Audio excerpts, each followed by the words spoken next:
Hello, I'm Ed Fuquay, young adult librarian extraordinaire here at Woonsocket Harris Public Library. And I'm Michaela, human being here at Woonsocket Harris Public Library. And we're here to do part 2 of our Scarlet Pimpernel discussion. Yes, part of our winter series. Yes. The last time we only discussed the first book in the Scarlet Pimpernel series written by Baroness Orczy. You can go back and watch that if you missed it. Yes, and now we're going to go into a deeper dive of the Scarlet Pimpernel. It is so deep. He left a very deep footprint on pop culture. And as a result, at one time he was incredibly popular. Oh, yeah. And these days, he's kind of faded from popularity. He's kind of old-fashioned and stuffy, but... we got to bring him back. That's what we're doing. Yeah, we got to bring him back. And it has inspired so much over the years. First of all, Baroness Orczy herself wasn't content to write just one book. Oh, no. Yeah, she wrote like at least a dozen Pimpernel books, and I'm not even sure how many, because it depends on how you count them. Yeah. There are stories about Sir Percy's ancestors long before he was born, Pimpernel the Cavalier years. Yes. And then there's about his grandson. She wrote a story about him. She wrote a story about the French Revolution in which Sir Percy doesn't appear, but is obviously the same universe because they talk about the Scarlet Pimpernel. Yes. That's Child of the Revolution. And so it's, I think she realized that Sir Percy and Marguerite are characters who won't ever change after the first book. Yeah. They reach their level, and that's how they stay for the rest of the series. And since they couldn't grow and change, she shifted the focus to other people. There's a lot of focus on the people that the Pimpernel is rescuing. We see him through their eyes. Other people of the Scarlet Pimpernel's band get the spotlight. There's one called Lord Tony's Wife. You can guess what the plot of that one is. Yeah. Pimpernel is always there, and he's always talked about, but he's not always the center of attention. He's there's so much character development that happens in the first one. You really, as a writer, you can't take it much further than that. That's it, as far as you can go. And, it is like, it's an adventure, but also an epic love story, and it's just a lot to put on the shoulders of two characters. So it's almost better to take a step back, because then you can keep them big and grand and shiny, and exactly, yeah. It's all about the world reacting to them and their marvelousness. Yeah, he's always that larger-than-life character, and Marguerite is still the cleverest woman in Europe. Some of the highlights of the series in Elusive Pimpernel is the second appearance of Chauvelin. He's not in the immediate sequel. He's finally given charge to go back and capture the Scarlet Pimpernel, and he demands and receives an enormous amount of money, basically an unlimited checking account, and access to, like, his orders are obeyed instantly by anyone in France. So he goes back armed with all this, and he arranges at a soiree that Lady Blakeney is holding that Marguerite would be insulted and get into a tiff with the person that Chauvelin is escorting, all carefully arranged by him, of course. And so he would demand a response from Lord Percival and challenges him to a duel. And Percy is like, well, we cannot fight in England against the law. He says, but it's not against the law in France. If you were a true man, you will follow me across the channel to fight a duel. And surrounded by all of his peers, of course, Blakeney can't say no. Yeah, you can't say no. He has to go to France. You have to defend your lady. He has to defend Marguerite's honor. So he has to go back to France. He is, of course, a trap, which he knows. He still manages to outwit Chauvelin again and escape, taking prisoners with him. That's a really good one. My favorite, though, in a lot of ways, is Triumph of the Scarlet Pimpernel. Triumph of the Scarlet Pimpernel. It was the last appearance of Chauvelin. And although she is not historically accurate, she skims over a lot of things, gets dates wrong and things like that. But she did write this series up until the Thermidorian Revolution, which was when the revolution started to eat itself. I'm not completely familiar with this point in history. Well, there was a lot of political parties that were vying for power. And basically, Robespierre was one of the major movers, and he became an almost absolute ruler of France, virtually a dictator at one point. His word was law. He's depicted in the Scarlet Pimpernel as being extremely fastidious and carefully dressed and so forth. But at the same time, an incredibly bloodthirsty tyrant, and in a way a weird mirror image of Blakeney himself. But he is the one who protects Chauvelin. He's the one that makes sure Chauvelin never really gets arrested or punished, despite the other people who want to get rid of Chauvelin. And finally, it all comes down to a head where the people begin to turn on Robespierre. On the famous 9th of Thermidor, which is what they called the first week of July, an angry mob led by one of his political rivals goes after Robespierre. So you're in a period in which Paris has become even more dangerous than it was before, with roving mobs of the street. People who follow one political faction run into people of another political faction, and this huge riot just breaks out. Basically, it's like devolving into a civil war. Yeah, that's what the revolution came to. Despite its noble goals, this is what it evolved down to. And this was, of course, the chaos that was only solved by Napoleon arriving and basically, blowing them all away with cannons. But it hasn't happened quite yet. So into this madness and chaos, Chauvelin managed to capture Marguerite, leading, the Pimpernell into another trap. Now, Pimpernell, Blakeney had found someone in Paris, a coal shoveler named Ratou. And Ratou is a big guy who's really strong and not very bright and has asthma and wheezes and coughs all the time, so he can barely be understood. And he bears a slight resemblance to Blakeney. So Blakeney had been disguising himself as Ratou every now and then for a while. And Chauvelin eventually catches on. He realizes what's happening. And since he is preparing his end game here, because everything is coming to a head now, it's pretty obvious. He captures Ratou and takes a branding iron and brands his arm as, now we'll always be able to tell you from Blakeney. Is it Blakeney? I can see inside of your head, you're guessing, this is going to go horribly, horribly wrong for Chauvelin. Yes. And indeed it does. It backfires in the most spectacular way at the worst possible time. And in the end, the angry mob does indeed kill Robespierre. He is dragged away to the guillotine that he had sent so many thousands to ahead of time. You don't actually see what happens to Chauvelin, but he's well known to be Robespierre's right-hand man. And Percy leaves him in a very bad state. Hopefully the Scarlet Pimpernel will come to save you. He actually says that. Yeah. Before he leaves him, lying in a heap with the angry mob literally battering down the door, before he jumps out the window, he says, perhaps the Pimpernel will save you. I shall think of it. And it goes out the window. He's such a legend. I love him. She wrote a few more Pimpernel books after that, but I consider the Chauvelin stories to be that's the core of the series. That's it. That is a beautiful button on the end of it. Yeah, it really is. It's very well written.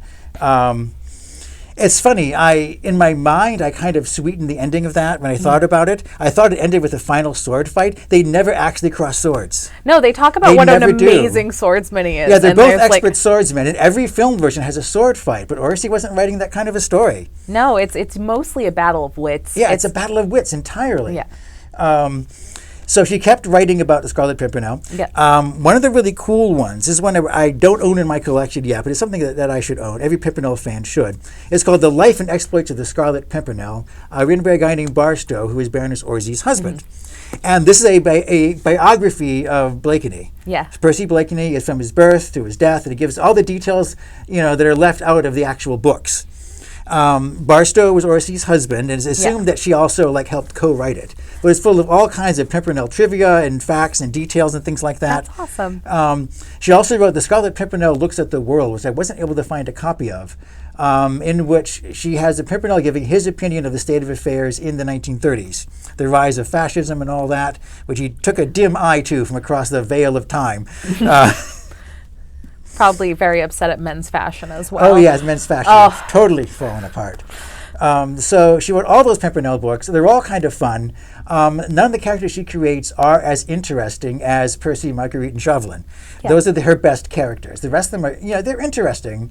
They're not bad books, but the best ones are the ones that have the focus on the main characters. They're such great, these archetypical characters of she really did set up the perfect, superhero. He really is. He's wonderful. He is that Batman archetype well before Batman. Yeah. And it's he's so wonderful. He's so intelligent. He's wealthy. He's fabulous. He dresses to the nines. He's a fancy man who believes in doing the right thing. Yeah, he does the right thing because it's the right thing to do. That's the simplest motivation of all. And Chauvelin's such a good villain because he truly believes he's on the right side of history. He does, yeah. And I don't know, it's just way more compelling when you have a villain who truly believes with their whole heart and mind that they are in the right. Well, they believe that the revolution would last forever, that France would always be a democracy. They couldn't imagine they would all fall apart so quickly. And yet the excesses of the revolution were so obvious to anyone who's not in the middle of it. Yeah. So there's all those Pimpernell books you can read if you want to. They're in public domain. There's a website called Blakeney Manor that has e-text of almost all of them you can download for free. There are LibriVox audiobook versions of a lot of them. So that's always very convenient. But many people were not satisfied with all of those Pimpernell books. No, we need more. Yes, there's a bunch of spin-offs, pastiches, sequels, stuff I can only call fanfic.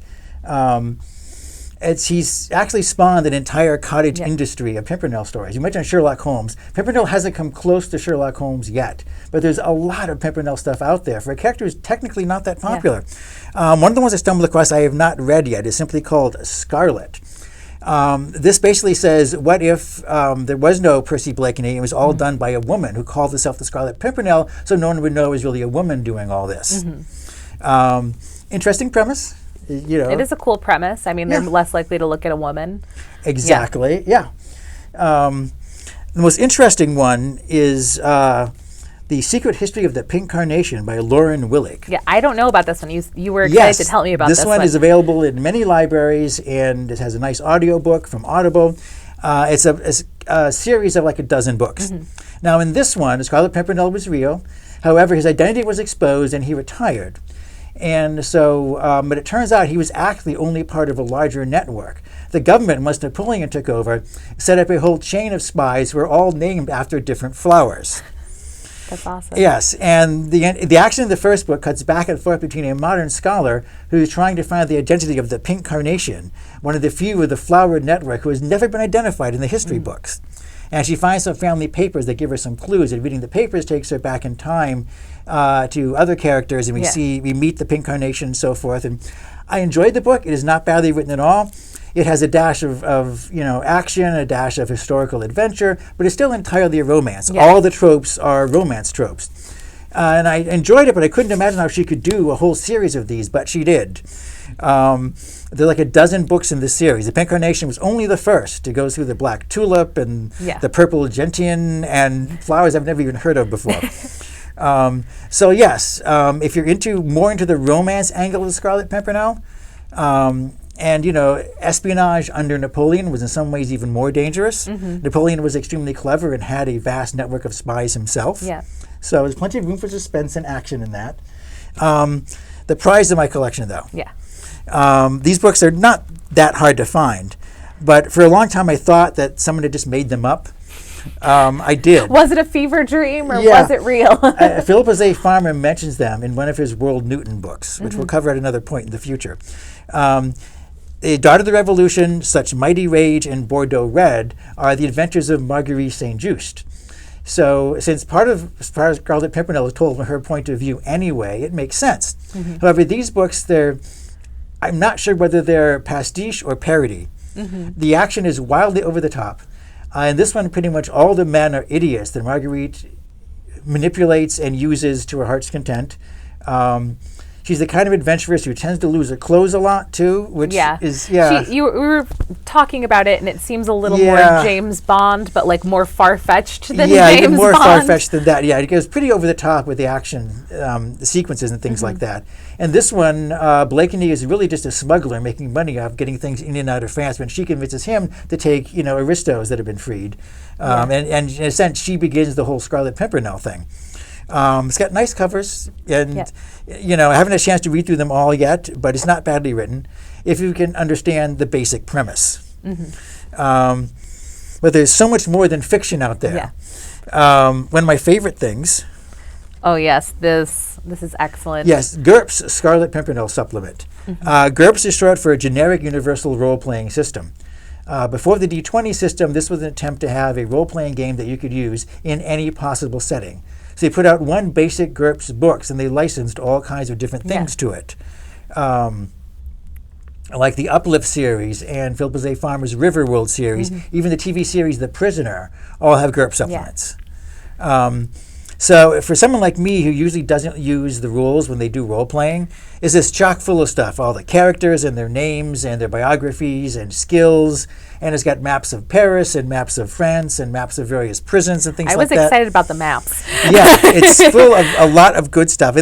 Lots of character building. I don't think it's maybe out of print in paperback, but I know they've been doing print-on-demand versions of most of their older You can things. find a lot of PDF versions of that, and it's really cool. It builds a really nice, balanced aristocrat kind of swashbuckler for the Scarlet Pimpernel. And it also gives you ideas for doing, like, what would the Pimpernel be like in the universe where magic was real? Yeah. What if the revolution really was caused by a secret Illuminati group? Either how to play an Illuminati campaign, how to play a campaign with alchemists, and that kind of thing. So tons of really good ideas in there. This one is the making of the Scarlet Pimpernel TV series, the one starring Richard E. Grant, which we'll discuss in a few minutes. Yeah. But more than that, the front part of the book basically gives a nice biography of Baroness Orczy, one of the most complete ones out there, and a look at all the other TV and movie adaptations of the Scarlet Pimpernel, since it has been adapted over and over again. There's like a version in 1915. Yeah. There's a silent Scarlet Pimpernel that's been completely lost. Is there really? Yeah. He was that popular a character. So this is a nice one to have on the bookshelf.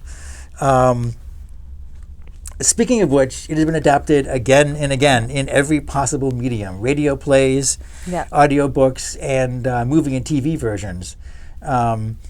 There was a one-season TV series in England in the 1950s, the BBC did, that had the second Doctor, Patrick Troughton, playing Anthony Foulkes. Yeah.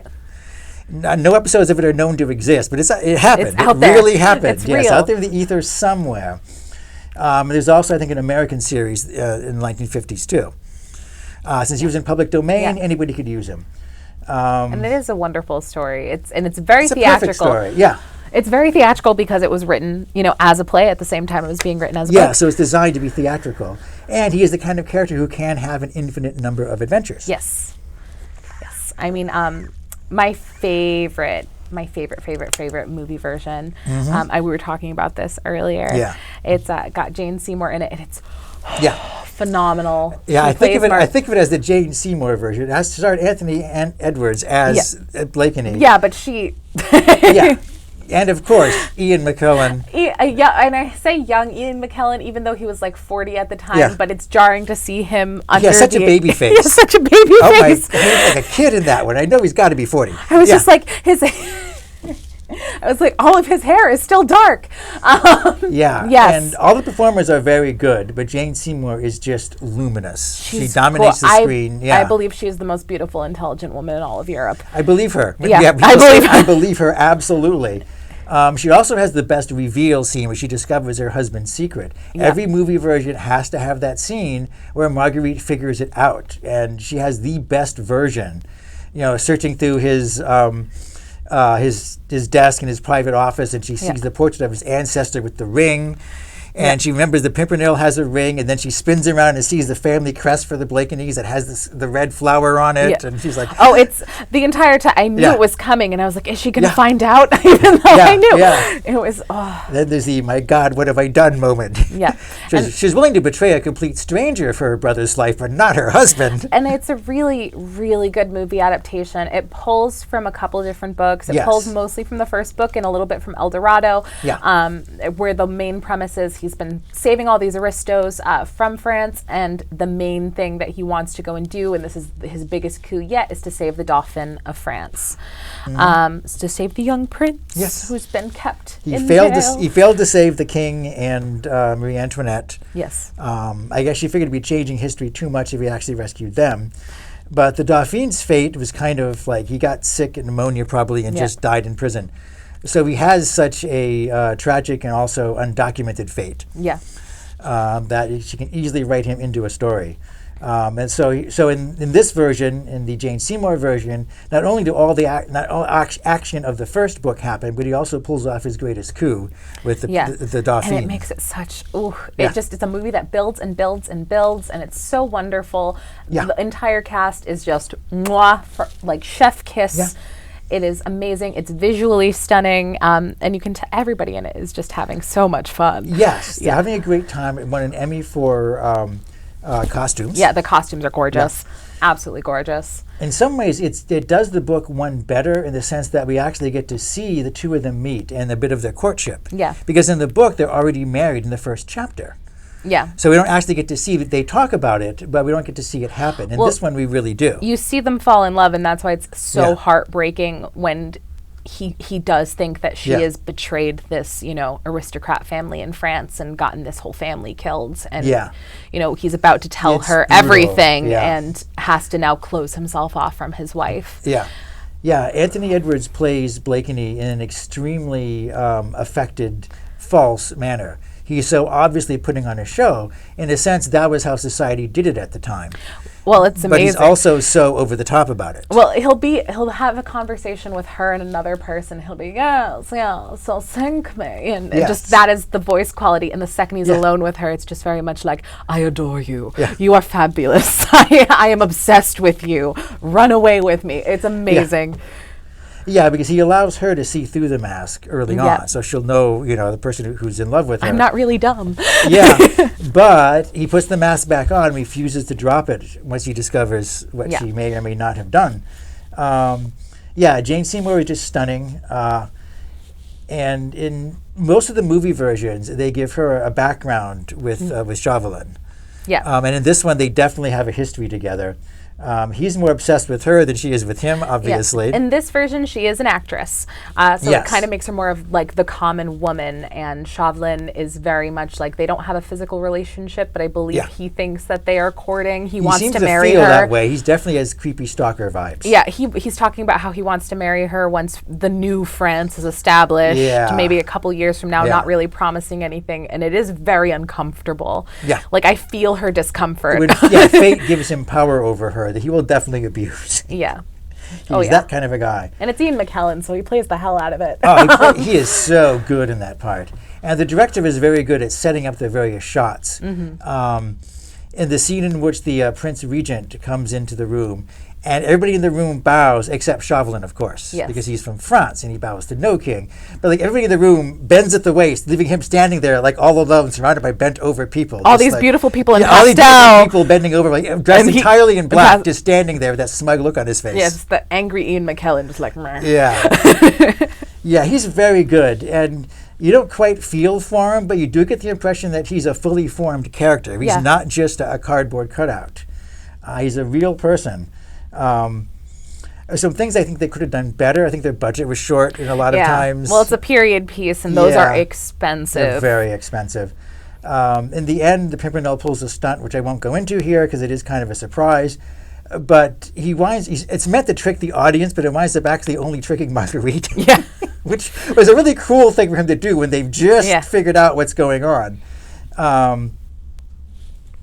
So that was really well done. I think many people consider that to be the definitive Scarlet Pimpernel. Prior to that, the definitive one was the 1934 Leslie Howard. Yes. That was in public domain, so it is everywhere. You can find it all over YouTube. And he was very good. Yeah. However, it's a 1930s historical costume drama, which means everyone stands around in really uncomfortable looking clothing and they more talk at each other rather than to each other. Yeah. There's not a lot of passion in it. But it's well done. It hits all the major beats of the book, absolutely, including the bits at Dover, the running around on the beach that seem kind of tedious in the book, but might have worked. Yeah. They managed to work that out.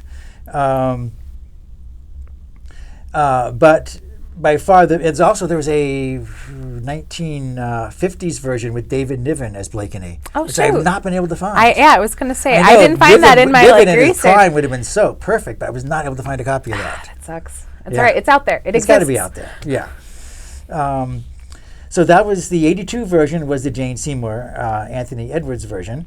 And 1999, Richard E. Grant, Elizabeth McGovern did another version, which is one I have the book from. At the time it aired, I watched it and I liked it, but I also had reservations about it. And because I was researching this, I wound up watching the first episode back to back with the Jane Seymour version. And the Richard E. Grant version, for all of its class and budget they put into it, really comes up second rate. It doesn't capture the spirit of it the way the Jane Seymour version does. Yeah. And once again, she's playing Marguerite. I don't know why I recall it. Yeah. It's the Jane Seymour version. It is.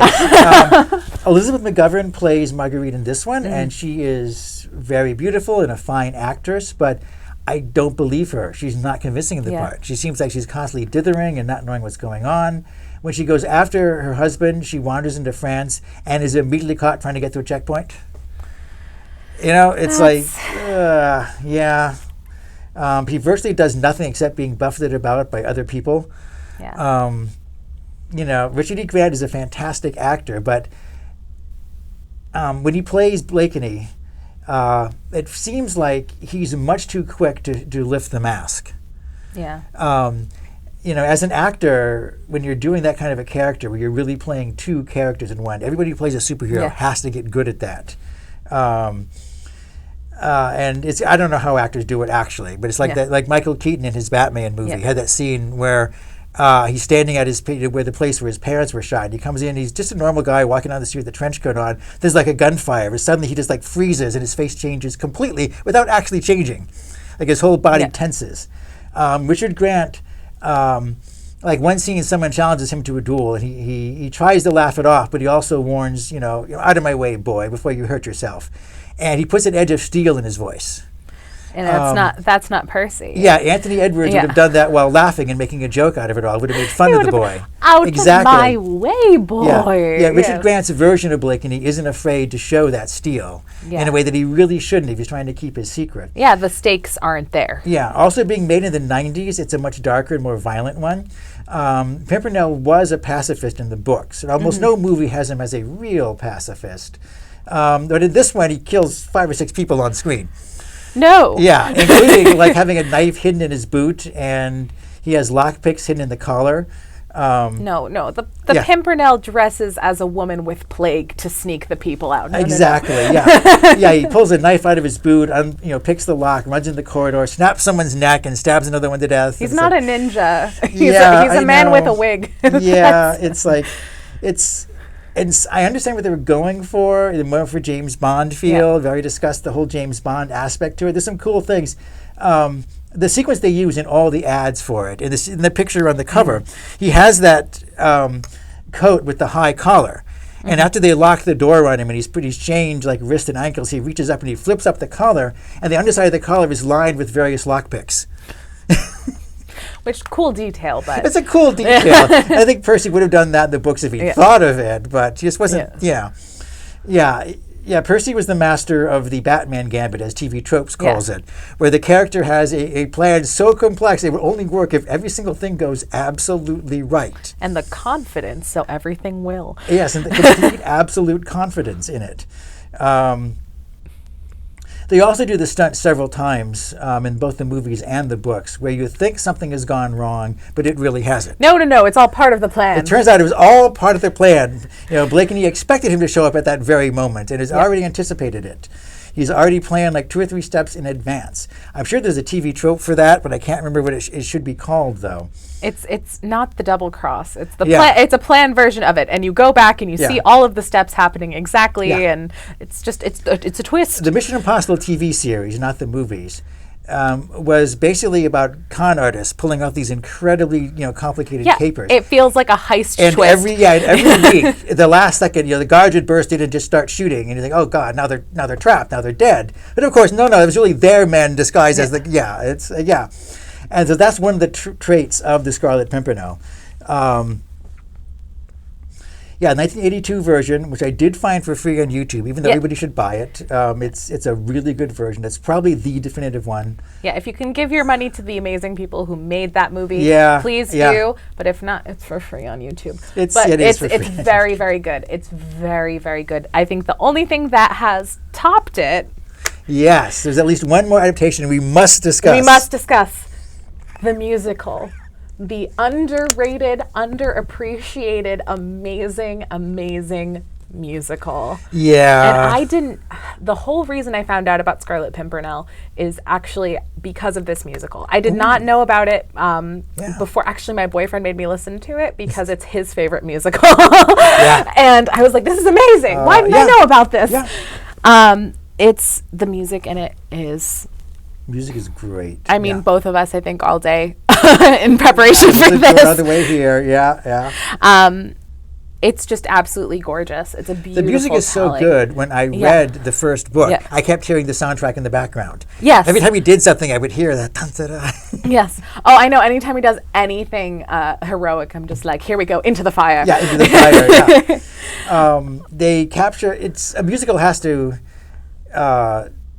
detail the characters' inner lives, I think. And so they have so many songs in here that so completely capture the characters. In a way that's directly to the heart that a regular movie without music can't do. Some of the versions of Pimpernell don't even explain why he really does what he does. Mm-hmm. In one of them, when he's trying to reveal to Armand that he's really the Pimpernell, he says, don't be silly, Blakeney, why? Yeah. And he says, for the sport, I'll have to think about fox hunting now. Which is a great, Blakeney line, but in the musical version, he actually has that song Into the Fire, where he gives exactly why he does what he does, because someone has to. Yeah. And he gets his entire band in on it too. He's, like, this is why we're doing this, and yes, we're risking our lives, but it won't be someone easy, and has to do it. You may very well die doing this, but someone has to. Yeah. There's no purer definition of heroism than that, and that's the core of the Scarlet Pimpernel right there. The love story in it is beautiful. It really is the soundtrack to the book, and it's just, it's beautiful. It's the epitome of showing the beauty in this beautiful story. They give Chauvelin some really nice songs. Falcon in the Dive. Falcon in the Dive just defines his personality so completely. And they even embody how the public feels about him, especially the public in England. There's this great song called The Scarlet Pimpernel, and it's just all of the rumors about who people think the Scarlet Pimpernel is, and all these really weird rumors come out in this song, but you feel the energy of what it must have been like in this fictional version of the world. Yes. If there was a Scarlet Pimpernel, that's exactly how the public would see him. There is definitely a level of hero worship. There are those who envy him, those who want to be him, those who want to be with him, and it's just, it really encapsulates the world of the Scarlet Pimpernel. One of the tropes of the superhero genre, which, like I said, Baron Orczy invented, is the idea of the secret identity. The audience knows who the person really is. So in a way, the entire audience is smarter than every character in the movie except for the hero. So you have one up on almost everybody there. So and again, they capture that whole thing, the court and God created man, because this whole thing about clothes. Yeah. Someone has to strike a pose and bear the weight of well-tailored clothes. That's why the Lord created man. And it's fabulous. It's funny. It's beautiful. It's heartbreaking. It's, I get emotional just listening to the soundtrack, never mind being there and watching it live. Well, this is a story in which the dramatic climax happens in the middle. Yeah. The sequence where Marguerite is forced to betray the Pimpernel without knowing it's her husband. Yeah. I can say that because that happens in every version. Almost everyone knows that's how it's going to go. Chauvelin is holding her brother prisoner, and she has no choice but to go along with it, but she's unaware of what she's doing. And this version, as in some other versions, Chauvelin does have a history with her that goes back to the early days of the Revolution. Chauvelin was an ardent revolutionist, and now he's gotten bitter and cynical about it, but he's still dedicated to the cause. He still has that fanatical dedication, whereas Marguerite is seeing through the lies of the revolution. He tries to lure her back to the girl she used to be back in the days of Paris. And in the end, they have my favorite song, which is the Riddle, in which each of the characters at Lord Grenville's ball, that happens in every version, have to come to a conclusion, and then we learn one of us has to burn, better you than me. Who is trusting who? No one can. Lady Blakeney, Marguerite can't trust either her husband or Chauvelin, whom she knows are both lying to her. And yet, what choice does she have? Yeah, the only choice she has is to It is, and it really encapsulates the emotions of those characters that sometimes can get lost in the page and definitely can get lost on the screen. Oh my God, it's just so good. It's so good, and it pains me that not more people know about it. It didn't do that well. It wasn't successful in Broadway. It was a sleeper. It was a sleeper. The only time you can go see it, obviously not now, but is if local theaters do a production of it, and even then most of them don't know who the Scarlet Pimpernel is. Never mind that there's a musical about him. So and it would require costumes, and it's expensive. It's an expensive one to mount. Was there ever a national tour? Nope. I never saw it come around. I know that. I've only seen bootlegged versions of this because it is hard to find a theater that can do it. I haven't even found a complete bootleg version. Not that anyone should look at bootleg versions. No, not at all. But that would be completely wrong. We can't condone that here. Yeah, but yeah, it is really well done. The passionate love between Percy and his wife is the core of like the whole Scarlet Pimpernel story, and as a musical, it really captures that. And they throw in a sword fight at the end. I know, because they have to. You gotta. Yeah, you got to. At this point, it's one of the tropes with it. Like you have to. Yeah, one critic said the books are only marginally a swashbuckler because there's almost no fighting in the books at all. Just really clever, daring do, but it's a phenomenal story. Seriously, if you've not read the book, even if you can't read the book, watch the movie. And if you can't watch the movie, pop the soundtrack in when you on your drive somewhere. It's phenomenal. And everyone should know who the Scarlet Pimpernel is. Bring the Scarlet Pimpernel back. Absolutely. He is that pure, unadulterated hero from that earlier age. Yeah. When people weren't ashamed to, put their lives on the line for a good cause. Yeah, and he is a wealthy person, a comfortable person. He does not have to do any of this, but he does because it's the right thing to do. And he is a pure hero. He is the archetype that so many of our favorite heroes are based off of. Completely, yeah. And just read it. Or at least watch the Jane Seymour version. Yeah, at least watch the Jane Seymour version. Any closing thoughts? I think I summed it up with just... Yeah, definitely. Do it. Yeah, he doesn't deserve to be as lost. Baroness Orczy's writing style is old-fashioned by today's standards, and she is very tone-deaf to minority representation, coming from the privileged background of Hungarian royalty that she does. But, yeah, you just have to get past that. Yep, it's a phenomenal story with phenomenal characters, and money-back guarantee if you don't love it. All right. So until next time, I've been Ed. I've been Michaela.